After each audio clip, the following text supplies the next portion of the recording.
Hello again, everyone. We got another cheap lighter from AliExpress. This one is the size of a cigarette. So I don't smoke, so I don't have a cigarette box to show you this. But if you want to measure your cigarettes, this one happens to be 9.4 in diameter, and it happens to be 84.2 long. So is that a standard size cigarette? Maybe. I don't know. Okay. Besides those dimensions, this is metal. And it weighs 17 grams, so quite light when it's not full of liquid, but probably still light even when it is full of liquid. So I think they come in different colors. I used to have a butane one that looked like a cigarette, but the thing stopped working pretty quick. I think the seals go bad or something.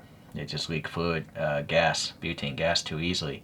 So this is like a kerosene oil type that uses like a Zippo lighter fluid.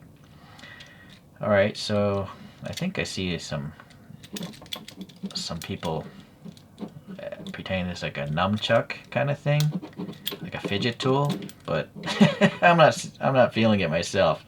Maybe it has to break in, but I can tell you this is very cheap. This bent brass thing holding it together, you can see it's actually dented here.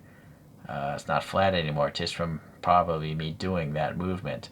And then the pins are brass and they're just flanged on the ends to keep them together. So you do have the flint wheel there, and then this thing is roughly finished as well. This is to fill the fluid, of course. I'm wondering, this thing spins, so like I'm wondering if you could replace the oh, okay, so this is to replace the flint. So if I screw that down and get some sort of fingernail, maybe it'll do it. Let's see. I will. Guess it doesn't need to be so tight. So there's a little spring, right? And there's a flint or something. I don't know. Oh, okay, never mind. It's just a little deceiving. This thing is so long, but there's all about the mechanism in there. That's why that spring was so short. Alright, so just hold that down and then use your thumb to tighten it. I guess you could use a screwdriver if you really want to tighten it, but I don't see a need to. Alright, so I'm going to fill this up. This is brass. So this is also a problem. There's no O-ring here.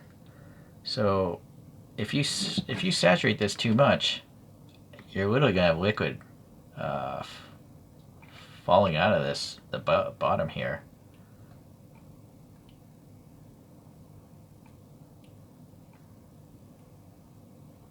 I think it's full.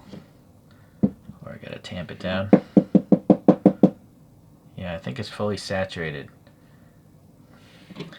Yeah, so this is definitely not a low quality lighter.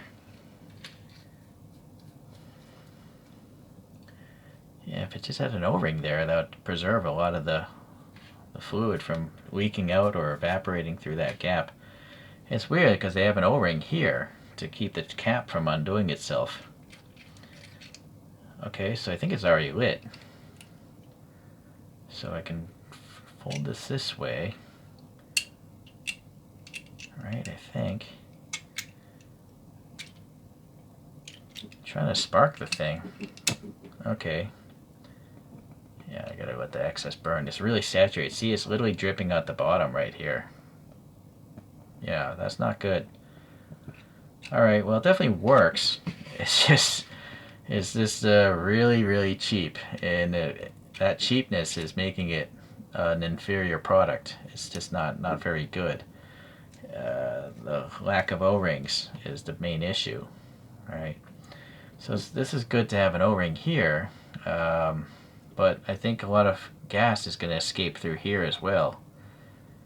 And when I undo this is so loose, there's definitely no O-ring, you know, in between this piece and that piece. So gas is leaking out here, and then gas is leaking out the bottom. Yeah, so that's kind of lame. Yep. But I guess the main thing is it's the size of a cigarette. So if you're a consistent smoker and you're okay with filling this often, you know, you shouldn't lose it, because as long as you take like 1 or 2 cigarettes out of your pack, you'll always have a lighter.